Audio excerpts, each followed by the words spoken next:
자, 우리 첫 번째 꼭지를 제가 뭘 잡았냐면요. 내일은 세월호, 그죠? 7주기입니다. 내일 세월호 7주기여서 오늘은 천안함 얘기 그리고 또 세월호 얘기로 마무리를 할 것 같습니다. 네. 어저께 제가 한주호 준이 억울한 죽음, 한주호 준이의 고 한주호 준이의 억울한 죽음에 대해서 짤막하게 말씀드렸습니다. 집중적으로 말씀드릴 때가 있을 겁니다. 또 집중적으로 말씀드릴 때는 더 상세하게 말씀을 드리도록 하고요. 오늘은 그러면 한주호 주님께서 작업을 하시다가 돌아가셨는데 그곳에서 있었던 녀석은 결국 어떻게 빼내서 이동을 했을까? 어디로 갔을까의 문제입니다. 어디로 갔을까? 제가 한주호 주님의 사망을 억울하다고 이야기하는 데에는 이유가 있습니다. 그 위치를 발견하신 분이에요. 천안함 사고 이틀 동안 계속 이제 다른 데서 이제 헤매다가 그 사이에 이제 함수한미는 28일 날 이틀이 지나서 찾습니다. 제가 지난번에 며칠 전에 김태형 국방부 장관하고 김성찬 해군참모총장을 고발한 건은 이틀 동안이나 찾는 척 하면서 안 찾는 바람에 그 안에 있는 시신은 억울한 희생을 당했다. 그래서 고 박모 하사 건에 대해서 직무유기와 미필적 고의에 의한 살인의 죄를 묻기 위해서 고발을 한 것이고요. 이 고 한주호 준이의 사망사고 또한 그에 못지않은 중요한 단서가 있습니다. 이틀 동안이나 함수한미를 방치했다가 찾은 게 28일인데 그 다음날, 바로 그 다음날 한주호 준이는 어선을 빌려 타고 어군 탐지기를 찍어서 찾은 물체가 바로 이 물체거든요. 예, 그리고 거기에서 이제 제가 분석하기로는요, 그 물체를 찾았다고 하니까 미군 측에서 아시잖아요. 막 헬기 뜨고 미군 오고 그냥 위함대 오고 막 그냥 뭔가 실어 나르고 끄집어내고 한 사진들 다 보셨잖아요. 한 가지 여쭤볼게요. 천안함 사건에서 한미가 연합훈련한 것은 모두가 아는 사실. 그런데 천안함 사고가 발생하고 미 7함대가 천안함의 수색, 인양 모든 작업에서 도움을 준 사건이 있는지 한번 기억을 떠올려 보십시오. 계속 그 인근에서 계속 머물고 배 뜨고 헬기 뜨고 미군들 그냥 엄청난 장비를 둘러매고 들랑달랑 했는데 천안함 수색, 인양에 도움 준 사례가 있는지 생각을 해보라고요. 찾아보십시오. 딱 하나 있습니다. 한주호 주님께서 코마 상태에 빠지셨을 때 살보함에 가서 산소 탱크에 들어간 것 딱 한 케이스 말고는 저는 11년이 지난 지금까지도 못 찾겠습니다. 그 외에 역할한 거는 뭐 우리나라 관공서에는 국기가 멀쩡하게 달려있는데도 자기들은 반기 내린 거 알고 있고요. 미군 기지 안에다가 위령비 세운 그런 역할들이 어떤 의미일까요? 자, 그래서 한주호 주님께서 천안함이 아닌 것으로 추정되는 물체를 찾고요. 어군 탐지기로 찍어보니 길이가 60m, 함수는 47m, 한미는 38m, 60m짜리는 천안함 함수 한미가 아니죠. 자, 그 물체를 찾았는데 미군이 와서, 제가 분석한 겁니다. 미군이 와서 우리가 지금부터 할 테니, 우리가 테이크 차지 인 할 테니 빠지시오 라고 했을 가능성이 매우 높죠. 왜? 자기들 거니까, 자기들과 관련된 거니까. 한주호 주님께서 굉장히 화를 내셨을 것 같습니다. 그랬을 거예요. 뭐야, 내가 찾은 것이고 우리가 찾았고 우리가 한국의 UDT인데, UDT 베테랑 아닙니까? 강력한 항의를 했다고 제가 들었습니다. 그래서 그 현장에는 한주호 주님 혼자만 있었습니다. 우리나라 대한민국 해군으로는. 옆에 무슨 뭐 성인봉안 이게 있었지만 그 안에 직접 들어간 당사자는 한주호 주님이었고, 그때 UDT 우리 예비역 UDT 분들이 도움을 주러 딱 갔는데 거기서 맞닥뜨린 거예요. 너 여기 웬일이야? 나 여기서 보면 여기가 어디야? 함수야. 라고 한주호 주님은 UDT 동기들한테 거짓말을 합니다. 함수라고. 함수야? 그러면 그때부터 UDT 대원들은 함수인 줄로 알고 있습니다. 그것이 아니라는 사실은 KBS 기자들로부터 황현택, 최영윤, 이병도 이 세 기자가 그 위치는 함수가 아니라는 것을 밝혔죠. 그런데 UDT 대원들도 함수인 줄로 알아요. 왜? 한주호 주니까 함수라 그러니까. 그렇게 알고.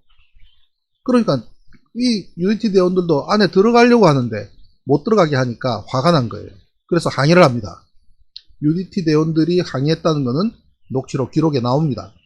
왜 우리도 못 들어가냐고 막 항의를 하니까, 그래 좋아, 두 사람, 너와 너 두 사람만 감시 들어갔다 오자. 그래가지고 두 사람을 데리고 들어가서 나옴으로써 예비역 UDT 대원들이 그 물속에 있는 물체를 처음으로 접합니다.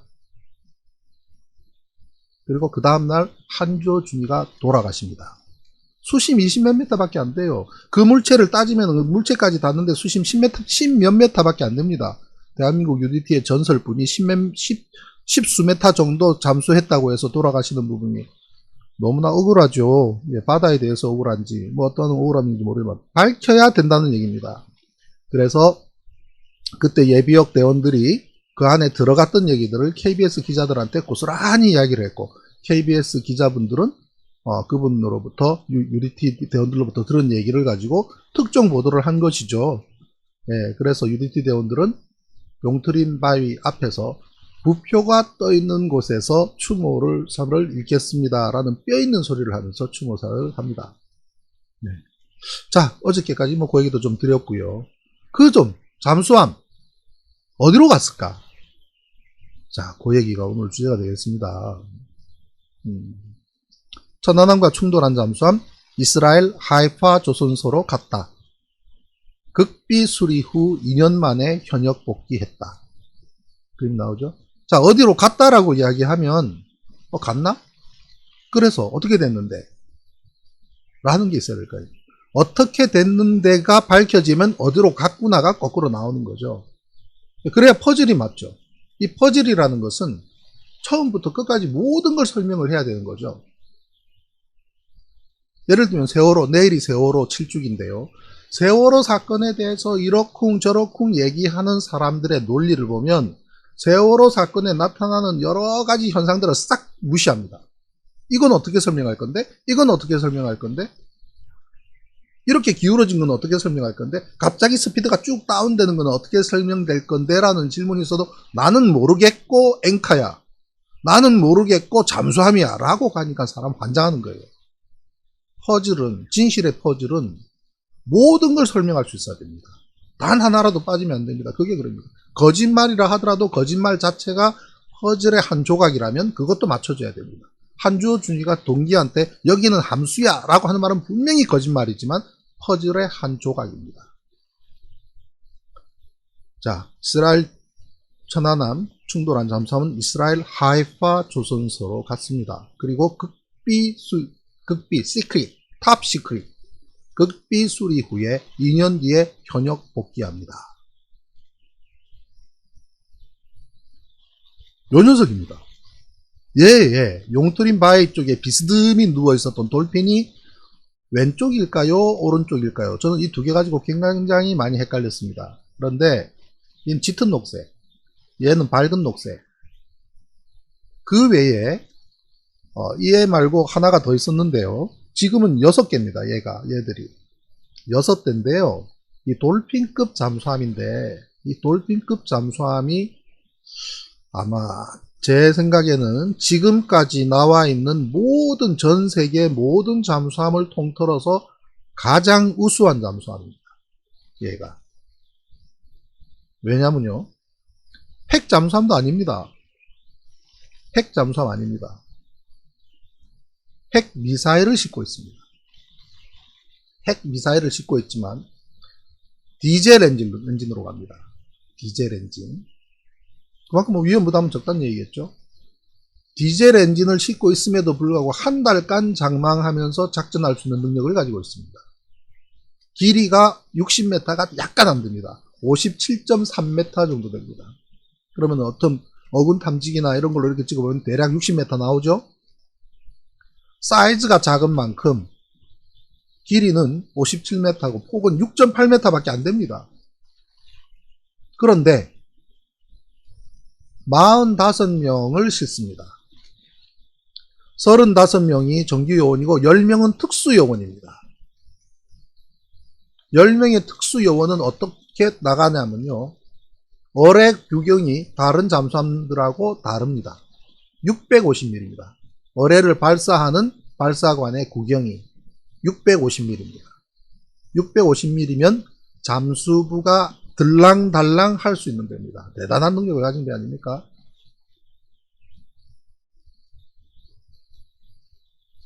저 배를 이스라엘이 갖게 된 것은 90년대에 독일에서, 저 원래 독일에서 만든 배입니다.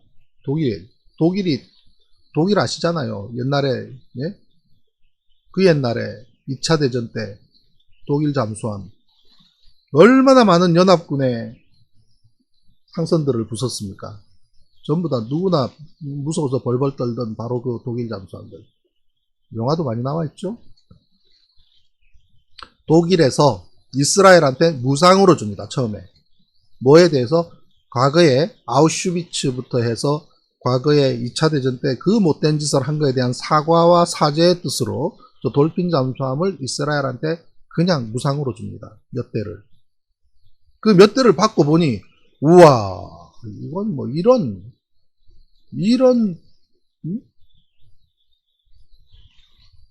좋은 잠수함이 있을 수가 있나. 김권님, 아시아 경제 빨간점이 잠수함의 이동 경로상에 있지, 그렇죠. 잠수함은 이동 경로상에 있지 않고 빨간점 이동 경로보다 약간 위로 이동했습니다. 더 위쪽으로 이동했습니다. 위쪽으로 이동해서 용투린 바위 앞에 꼬르륵 깔아앉았습니다. 보셨죠? 제가 얼마 전에 보여드렸잖아요. 반파되고 난 뒤에 가운데 있던 점이 이동해가지고 쭉 빠져나와서 고속정 세척 중에 2대가 그거 따라갔지 않습니까? 그죠? 그래가지고 쭉 따라 흘러와서 용투린 바위 앞에 깔아앉았고, 우리 한조준님이 저놈을 찾았습니다. 3월 29일 날 어군 탐지기로 찍어서. 걔가 쟤란 말이에요. 그래서 이스라엘이 저 잠수함을 딱 받고 보니까 너무 성능이 좋은 거예요. 그래가지고 추가로 발주를 더 합니다. 추가 발주 더 한 잠수함이 2013년에도 한 대 들어왔고 2017년에도 한 대 더 들어오고 지금은 6대인데 이게 어느 정도의 위력을 가지냐면요. 이스라엘의 작전 전략 자산의 편제가 확 바뀌어버립니다. 얘 때문에. 그 전까지 이스라엘의 주력은 공군력이었습니다. 공군력. 쫙 날아가서 와다다다다다 부수면 그냥 게임. 6.1 전쟁 아시잖아요. 6.1 전쟁. 이스라엘의 공군력은 세계 최강 아닙니까? 그 공군력 위주의 전력이 해군력 위주로 확 재편돼 버립니다. 어떻게 해요? 세컨드 스트라이크 스트레이지로 바뀝니다. 세컨드 스트라이크. 두 번째 스트라이크. 뭐냐면 만에 하나 만약에 중동 국가들이 단따이 해가 일본 말인데 중동 국가들이 딱 해가지고 지들끼리 야 우리 모시에 이스라엘을 초토화시키자.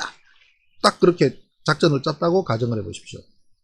한날 한시에 그 주변에 있는 중동 국가가 미사일 다 쏘고 공군력 퍼부면 이스라엘 아니라 이스라엘 할아버지라도 예? 그죠? 예. 못 버티겠죠. 그럼 이스라엘 전역이 초토화된다는 가정하에 그럼 완전히 게임 끝난 것 같죠? 웬걸요? 전 세계 곳곳에서 물속에서 한 녀석이 슉 올라와 가지고 핵 미사일을 그 나라의 수도에다가 한 방씩 날립니다. 그게 세컨드 스트라이크 전략입니다. 니들이 우리나라를 초토화시켜 봐라. 니 수도는 지도상에서 사라진다. 그 전략입니다. 그렇게 재편됩니다. 이거 제가 지은 소설 아닙니다. 이 얘기 가지고 언젠가 꼭지 한번 잡겠습니다. 이스라엘 전력 변화와 그 옛날 이스라엘과 북한이 공중전 벌인 사실 잘 모르시죠? 중동전쟁 때 미국이 타고 북한 조종사하고 이스라엘 조종사하고 공중전 벌였습니다. 이스라엘이 죽으라고 싫어하는 이란, 이라크, 시리아, 리비아 이쪽 있는 데에 군사 지원 북한 쪽에서 교육 많이 시켰습니다. 파견도 하고요. 시리아 사막 한가운데 있는 원자로 박살내면서 하룻밤 사이에 초토화 만들었을 때 북한의 핵기술자 10명도 사망했습니다. 그리고 10년이 2007년입니다. 2007년. 10년이 지난 2017년에 이스라엘은 그 사실을 시인하고 사과는 안 합니다. 우리는 언제든지 중동에서 누군가 핵을 개발하려는 움직임만 있다면 반드시 초토화시킬 것이라고 또 선언을 합니다. 2007년에는 아니야 우리 안 했어. 어젯밤에 시리아 사막에서 박살난 그거 우리 소행 아니야 라고 한 게 2007년 정확하게 10년 뒤에 사실을 인정하고 또 큰 소리를 쳤습니다. 그게 2017년입니다. 그런 전력 개편에 대해서는 다음에 꼭지로 하고요. 오늘은 어디로 갔느냐. 얘가 용트림 바위 쪽 비스듬히 뜨는 얘 왼쪽이 아니고 오른쪽입니다. 왜 제가 녹색에 주목을 하냐면요. 제가 천안함 조사인으로 조사를 갔더니 선체 옆판에 녹색 페인트가 있는 거예요. 이게 뭔 소리? 해군 군함에 무슨 녹색 페인트가 있어? 이 배가 그것도 둥그렇게 쫙 오목하게 둥그렇게 뭔가 들이받으면 이 배는 천안함은 알루미늄 합금이거든요. 그냥 스틸도 아니고 스틸이면 깨질 가능성이면 알루미늄 합금이다 보니까 스틸보다는 좀 더 유연성이 있습니다. 쭉 밀려간 다국을 보면 어떤 녀석이 머리를 뒤밀었는지 각도와 형상을 보면 지금도 맞출 수가 있습니다. 거기에 녹색 페인트가 있더라니까요. 그래서 제가 그 녹색 페인트를 지적을 했더니 며칠 내로 그거를 샥 고압 세척을 했는지 사라져버리고 제가 그래서 증거인멸의 혐의로 국방장관을 고발을 했더니 2010년입니다. 그 고발한 것이 국방장관의 또 명예를 훼손했다고 또 제가 죄명이 하나 더 늘어났어요. 그런데 저 배를 천안함을 평택 이함대로 옮기자마자 바로 외판에 대해서 고압을 세척을 했다는 증언이 나왔습니다. 그걸 제가 확보를 했습니다. 다음에 한번 소개해드리겠습니다. 그리고 깜짝 놀랐던 것은 88 수준개발의 정호원 부사장이 법정에 나와서 증언을 하는데 제가 물어보지도 않았습니다. 천안함에서 천안 군함에 없는 페인트를 색깔을 보았다라고 놀라운 증언을 했습니다. 그 녀석이 저 녀석입니다. 그런데 왼쪽이 아니고 오른쪽입니다. 뉴스를 통해서 확인을 했는데 이 녀석이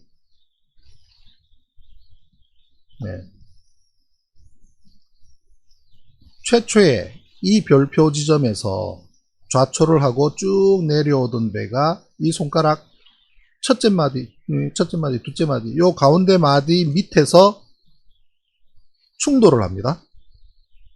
이 아까 그 돌핀 잠수함과 돌핀 잠수함은 아마 이쪽으로 나왔을 것으로 추정을 하는데 이쪽에서 쭉 야밤에 깜깜한 밤에는 항해등밖에 켜놓은 게 없거든요. 노란 얕은 항해등 말고는 깜깜합니다. 깜깜한 밤에 갑자기 엔진에도 무리가 생긴 배가 표류를 하면서 붕 떠 있으면 교통장애죠. 교통장애를 일으켰기 때문에 인근으로 지나가던 그것도 코닝타워만 내놓고 누가 그럽니다. 서해바다에 무슨 잠수함, 옛날에 잠수함을 탔던 군함, 잠수함 탔던 초대 함장이 쓴 책을 보면 우리 서해바다는 잠수함들 놀이터라 그럽니다. 길이 100m, 150m 짜리도 예사로 들랑달랑합니다. 코닝타워만 놓고 다니면 그냥 배하고 똑같아요. 뭐 잠수함이 맨날 물 밑으로만 가는 줄 아십니까? 문제는 야 이스라엘 잠수함이 여기 와서 훈련 같이 했대 뭐 했으면 어떻습니까? 뭐 하면 할 수도 있죠. 그런데 만약에 이쪽 지역으로 왔다면 우리 영해에 들어왔다는 사실을 우리한테 공개적으로 통보를 하고 자기들 국기를 달고 물 위에 떠서 가면 문제가 없습니다. 그렇지 않으면 국제법상 위반입니다. 비밀리에 물속으로 왔다 가는 것도 위반입니다. 들키면은 위반입니다. 여차에서 공격을 당한다도 할 말이 없습니다. 그 모든 걸 무시하고 들어왔으니까 그 자체를 전체를 비밀로 하는데 급급급에 되는 거죠. 그래서 이 감춰진 손가락 가운데 마디 밑에서 충돌을 일으킨, 이미 발견을 했을 때는 방법이 없으니까요. 선박의 특성은 그렇습니다. 잠수함이 레이더 있는 걸로 착각하시는 분들 계신데 잠수함은 레이더 없습니다. 잔망경에 의존해서 바깥으로 눈으로 직접 보는 거 말고는 확인할 방법이 없습니다. 그래서 파도 2 내지 3m에서 오르락 내리락 하면서 딱 보니 앞에 뭐가 시커먼 게 있을 때는 이미 늦었습니다.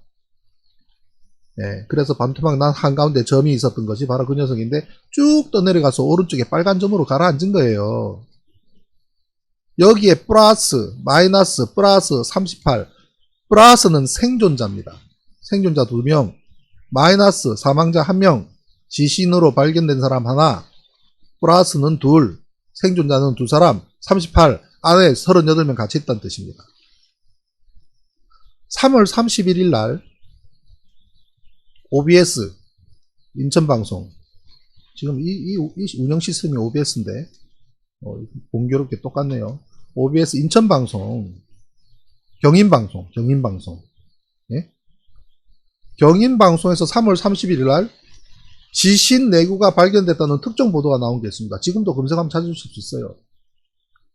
지신 내구가 발견이 됐는데 당연히 천안함에서 희생자인 줄로 알았겠죠. 그래서 군의관이 천안함 생존자 가족분들을 통보를 합니다. 가족분들이 가셨어요. 2분이. 갔는데 시신을 보고 우리 시신 아니라고 돌아가 버렸어요. 그랬더니 잠시 뒤에 앰뷸런스가 와서 내구의 시신을 싣고 어디론가 사라진 사건이 있습니다. 그런데 그 기사는 하루 만에 경인방송 화면에서 지면에서 사라집니다. 독자들이 난리가 났습니다. 뭐야, 아까 올라왔던, 하루도 넘기기 전에 내려갔네요. 아까 올라왔던 뉴스 뭐냐, 오보냐? 편집장이 오보 아닙니다. 그럼 뭐냐? 말하기 곤란합니다. 제가 이거 어떻게 하냐면요. 이거를 취재한 경인방송의 2 기자를 제가 집요하게 연락을 해서 서울 정동극장 옆에 있는 프란체스카 커피숍에서 만나서 소상하게 들었기 때문입니다.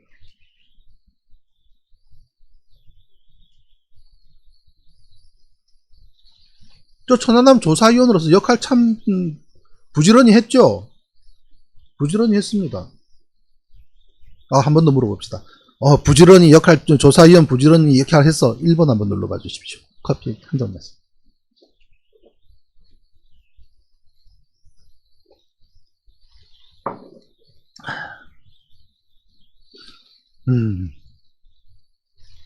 관련된 사람들 다 찾고요. 기자들 추적하고요. 아이고 고맙습니다.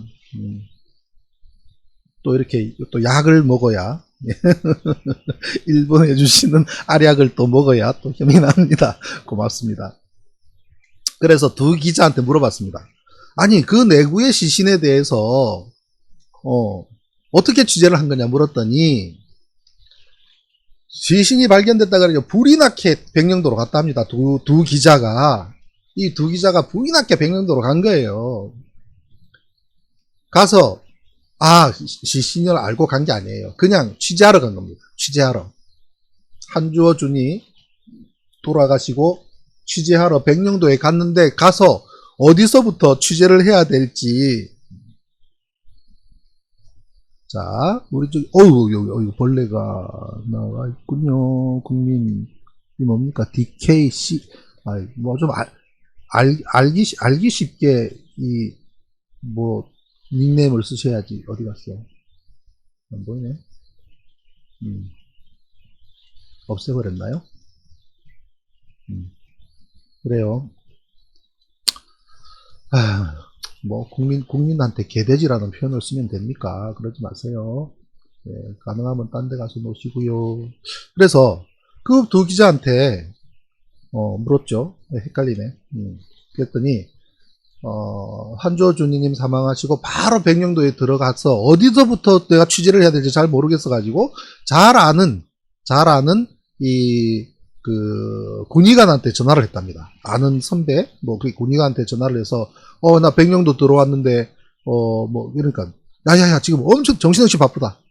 지금 정신없이 바쁘다. 그러니까 나중에 뭐 때문에 바쁜데 지신이 내고가 들어왔다 그러더래요. 딱 전화를 했는데 군의관이 지신이 내고가 들어왔다 그래가지고 그러니까 어디냐고 약간 수소문해서 딱 찾아간 거예요. 찾아갔더니 이미 상황은 정리되고 끝나고 있었답니다. 그래서 자초지종을 물어봤더니 지신 내구가 발견이 돼서 수습을 해서 당연히 천안함 가족일 거라고 생각을 하고 천안함 유가족분들한테 연락을 해서 왔는데 우리 시신 아니다라고 그냥 간이 난감하게 된 거죠. 그래서 그걸 상부에 보고했더니 앰뷸런스가 와서 싣고 갔는데 그 뒤로 어디로 어떻게 갔는지 모르는 거죠.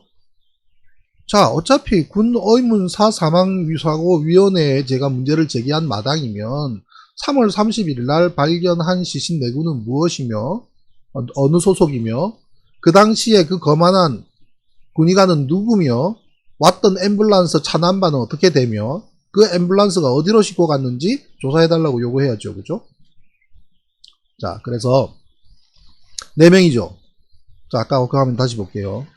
참 공교롭게도 여기 있는 생존자 2명 합치면은 사망자 1명 하면 4명에다가 이 3명을 합치면 7명이죠. 물속에 있을 것으로 추정되는 38명은 합치면 45명이잖아요. 돌핀 잠수함 인원하고 정확하게 더 맞습니다. 누가 맞추려고 그래도 맞추기도 힘들겠다. 이 38이라는 숫자는 어떻게 나왔겠습니까? 플러스 2명이 있기 때문에 가능한 거 아니겠습니까? 이 플러스 2명은 이 잠수함에서 나온 생존자일 거고 이 생존자 2명이 안에 몇 명이 갇혀 있습니다. 시신 한 구가 밖에 나와 있으니까. 그리고 내구의 시신은 그죠? 또 그러니까 숫자는 맞습니다. 이게 몇 년 동안 제가 저 의미가 뭔지 몰랐다니까요. 제가 해군 장교인데 해군 작전 상황도 저 표시는 사고 난 날 아침 새벽에 3월 26일 그 다음 3월 27일 새벽에 이함대 사령부에서 작성한 거라고요. 저게 뭐 한참 지나고 나온 얘기 아닙니다.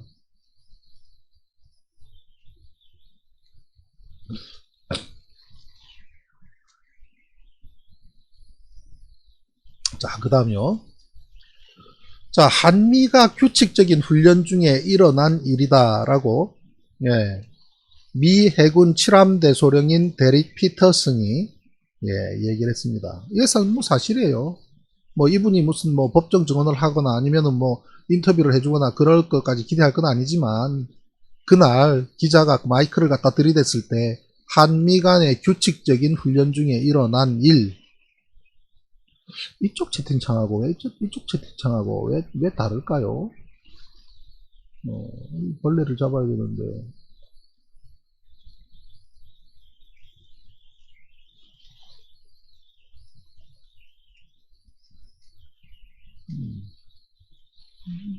안 맞네요. 자, 데릭 피터슨이 그런 얘기를 했고요. 이스라엘 잠수함이 극동에는 왜 왔을까? 우리 이번에 수에즈 운하에서, 그죠? 수에즈 운하에서 사고 난 거를 보고 이 지도 참 익숙하죠? 이 수에즈 운하가 있고 이쪽 홍해 바다로 쭉 이렇게 나오는 이 길이 막혀가지고 여기 저 운하에서 난리가 났는데 바로 저쪽 건너편에 페르시아만이 있습니다. 페르시아만. 이 페르시아만이 만약에 유사시에는 이스라엘 돌핀급 잠수함이 작전다가 아마 요 근처에는 한 대가 늘 머물고 있을 거예요. 그죠? 언제나. 그리고 유사시에는 이쪽으로 페르시아만으로 안으로 진입을 해서 여기서 이란, 이라크에다가 핵미사일을 갖다가 발사를 하죠. 그죠? 예. 그렇기 때문에 이 페르시아만 안에서 훈련을 하는 것이 굉장히 중요할 겁니다. 이스라엘 입장에서는. 네, 굉장히 중요한데 저 안에서는 훈련 못 하잖아요. 그죠? 수심이 저와 유사한 곳, 대체적으로 대체지로서 훈련할 만한 곳이 필요하겠죠. 그래서 페르시아만행과 함께 수심 간만의 차이가 가장 유사한 곳이 우리나라 서해바다라는 겁니다. 예, 서해바다입니다. 여기 수심을 놓고 보면요. 50m, 200m 깊이 이렇게 쭉 이렇게 차이가 있습니다. 색깔이 이렇게 다르죠. 묘하게도 우리나라 서해바다의 수심하고 굉장히 비슷. 그 다음 조석간만의 차. 수심과 조석간만의 차이가 굉장히 유사합니다. 그래서 페르시아만 안에서 기뢰를 포설하거나 제거하려고 한다면 우리나라 서해바다가 가장 최적의 훈련 장소라는 것은 군사 전문가라는 명함 달고 있는 사람은 다 알만한데 그 얘기하기를 굉장히 꺼려하죠. 예. 자, 그러면 극동에 누가 그럽니다. 여기로 올라 그러면 잠수함이 그러면은 수에즈 나를 통과해 왔단 말이냐 어쩌고 저쩌고 그 아니면은 저쪽 그냥 남아프리카 희망봉 돌아올라 그러면은 얼마나 거리가 먼데 말이 되는 소리를 해라. 하숙 짓고 하면 되잖아요. 아니 뭐 부산 학생들은 서울에 어디 뭐 대학 못 갑니까? 부산에서 대학 서울까지 어떻게 출퇴근해? 어떻게 등교를 해? 그 말하고 똑같잖아요. 아 서울에 하숙집 얻으면 되죠. 그 하숙집 얻었지 않습니까? 어디에? 베트남에 이스라엘 해군이 베트남 캄나인만에 기지를 두고 베트남 캄나인만에 돈을 주고 여기서 머뭅니다. 어떤 명분으로? 베트남 해군을 교육 훈련시킨다는 명분으로. 예? 베트남 해군은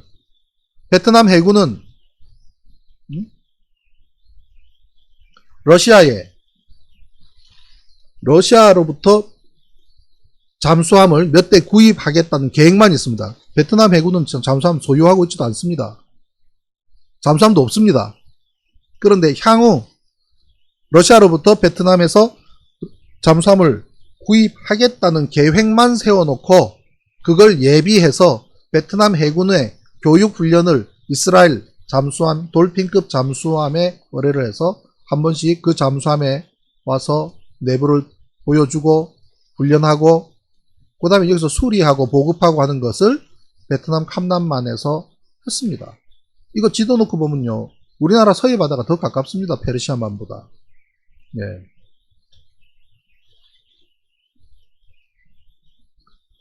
그래서 여기다가 두고 왔다 갔다 한 거죠. 그날 같이 훈련을 했으면 훈련을 했다고 이야기하면 누가 뭐라 그럽니까? 아이 뭐 비극비 훈련을 하다 보니까 이스라엘 잠수함이 여기 왔다는 그런 거를 공개적으로 발표 못했으니 이해해달라 그러면 누가 뭐라 그럽니까?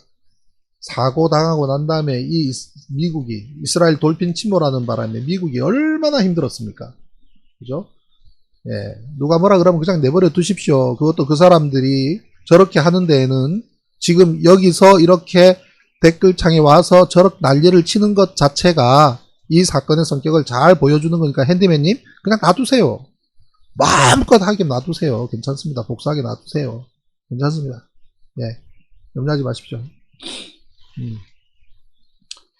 자, 그래서 이스라엘 돌핀 때문에 미국이 엄청 힘들었죠. 이렇게 미국 대사, 미국 사령관 왔죠. 이렇게 와서 우리나라 관공서에는 깃발 버젓이 그냥 멀쩡하게 있는데 미국 관공서에는 미국 대사관에는 반기를 내리고 이해할 수 없는 일들이 있었죠. 자, 돌핀 어떻게 데리고 갔을까? 예? 어떻게 데리고 갔을까? 보는 눈이 많았을 텐데, 그죠? 자, 한미 침몰 지점은 여기, 함수 침몰 지점은 여기인데, 여기서 한중이가 사망한 제3의 부표 위치는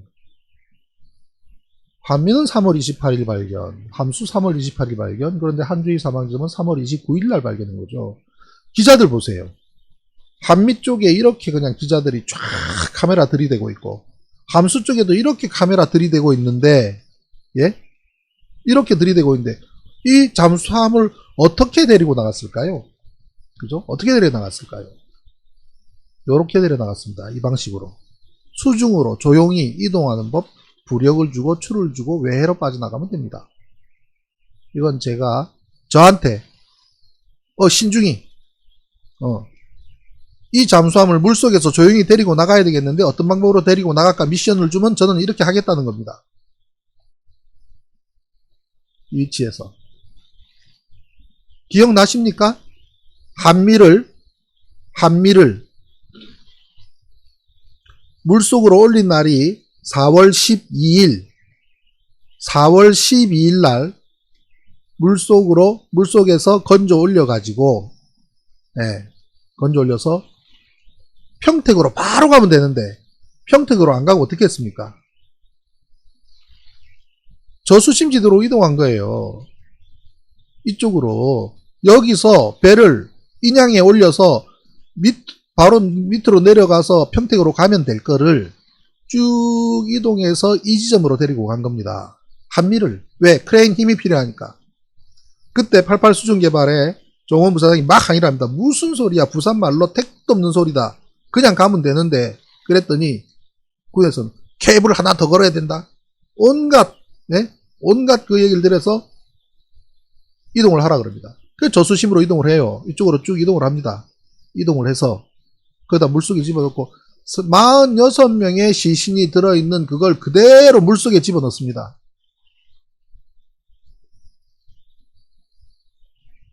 그리고 5일을 거기 머뭅니다. 5일간. 네? 12, 13, 14, 15, 16일 날 갑니다. 평택으로. 그 중간 날짜인 14일 날, 4월 14일 날 미군은 엄청난 작전을 벌여서 요렇게 물속으로 내려가는데, 잠수함 내부에는 공기를 주입을 하고 공기 에어백을 집어넣었을 것으로 추정합니다. 에어백을 집어넣어서 그 에어백으로 부력을 주면 뜨죠. 당연히 뜨죠. 에어백에다가 공기 주입하면, 그렇기 때문에 미군들의 엄청난 이 장비들이 다 필요한 겁니다. 이 엄청난 장비들 내려가서 여기 보면은 케이블, 공기를 주입하는 케이블부터 통신까지 가능합니다. 이게 2010년도인데 저런 장비가 있었다면 우리가 2014년에 세월호를 사건을 당했을 때, 그죠? 그래서 부력을 주고 물 위로 올라가면 안 되잖아요. 물 위로 올라가면 이 기자들이 가만히 있겠습니까? 물 위로 뭐가 붕 뜨면. 그러니까 물 위로 들어가지 않게 물 속에서 이동을 쫙 해 나갑니다. 부력과 추를 쥐고 외해로 빠져나가게 되면, 외해로 가는데 어디로 갔을까요? 진해로 갔을 거라고 저는 추정을 합니다. 왜냐하면 외해에서, 자, 이런 배들이 있습니다. 특수선, 잠수함을 이동시킬 수 있는 특수선들이 있습니다. 물속에 들어가서 세월호도 이 방식으로 또 물 바깥으로 가지고 왔죠. 자, 이렇게 가면 되는데 이대로 왔다 갔다 하긴 좀 곤란하잖아요. 수에즈 운하가도 못 가잖아요. 수에즈 운하 통과에 가려 그러면 이거를 박싱을 한단 말이죠. 여기다 박싱을 하려 그러면 어디서 했을까? 뭐 박싱이야 무슨 뭐 그저 합판만 있으면 되니까, 그죠? 합판만 있으면 박싱하는 거 어렵지 않지만 외해에서 했을 가능성도 있지만 진해에서 했을 가능성이 있다고 생각하는 이유가 뭐냐면, 서재정 박사님을 제가 한번 만났는데요. 우리 서재정 박사님 미국의 존스 홉킨스 대학에서 그 강의를 하시는 서재정 박사님이 천안함 사건으로 인해 가지고 거기에 협조했다는 이유로 압박을 받고 우리나라에서 후원하는 단체에서 존스 홉킨스 대학에다가 그 서재정 박사가 거기 있으면 우리는 후원하기 곤란하다 그래가지고 거기서 그만두시고 일본에서 지금 강의를 하고 계신데요.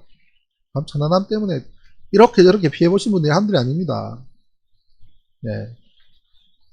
우리 정부가 들었었는데 그분들 여전히 힘들어요. 네. 그 옛날 이명박 때 핍박받았던 명진 스님, 우리 정부가 들어와서도 여전히 힘든 생활하고 계시잖아요. 잠수함 전문가로 미 해군의 최대 정보와 추적하는, 네? 그 기술을 가지고 가장 큰 업체였던 미국의 안테크의 안수명 박사님은 미국 정부에다가 정보 공개 청구를 하고 토마스 에클스의 이메일 전량을 받아내고 그 일을 하고 난 다음에 돌아가셨잖아요. 어떻게 돌아가셨는지 가족들 말 안 합니다. 주변 사람도 아무도 모릅니다. 환장하겠습니다. 그래서 서재정 박사님이 제가 쭉 주장하고 발표했던 내용들을 전부 다 모아놓고 결론을 내렸습니다. 천안함은 좌초후 충돌 맞다. 그래서 충돌 한 녀석을 찾으러 온데를 다 돌아다니셨어요. 서재정 박사님께서. 그분이 왜 한국까지 나와가지고 다니면서 그걸 출석하셨겠습니까?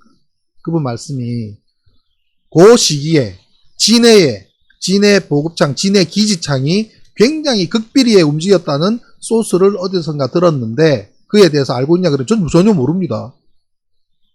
혹시 그게 잠수함 가져다가 이 박싱을 했을까요? 모르겠습니다. 자, 근거 없습니다. 자, 그러나 그랬을 가능성을 놓고 본다면 진해에서 박싱했을 가능성도 있고요.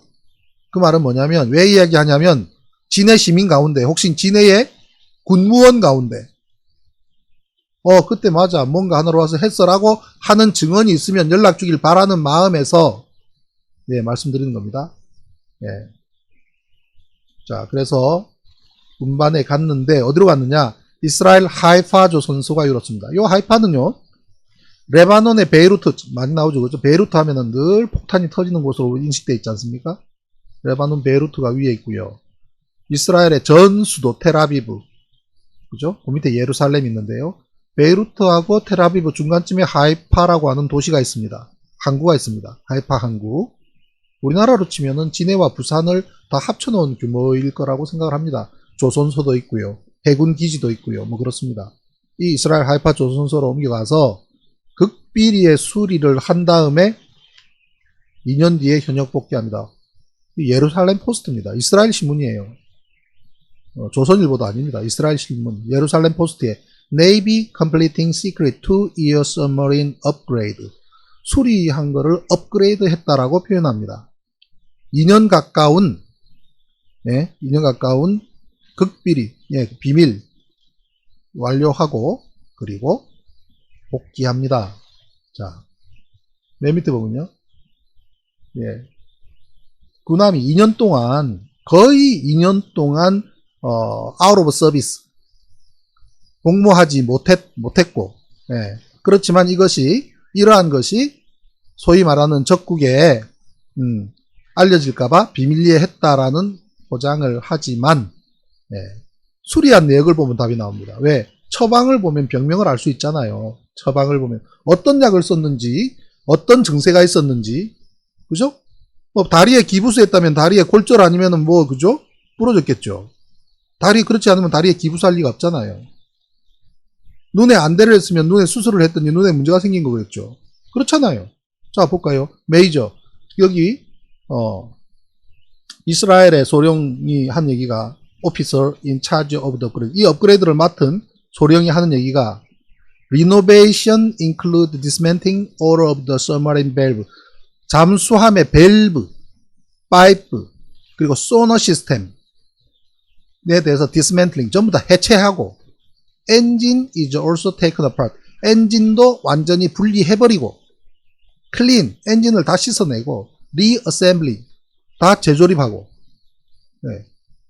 그리고 그 밑에 보면 submarine bodies also cleaned and cracks in the hull are welded back together. 선체에 있는, 선체도 클린했을 뿐만 아니라 선체에 난 균열들 전부 용접 다 하고, 물속에 들어간 거란 말이에요.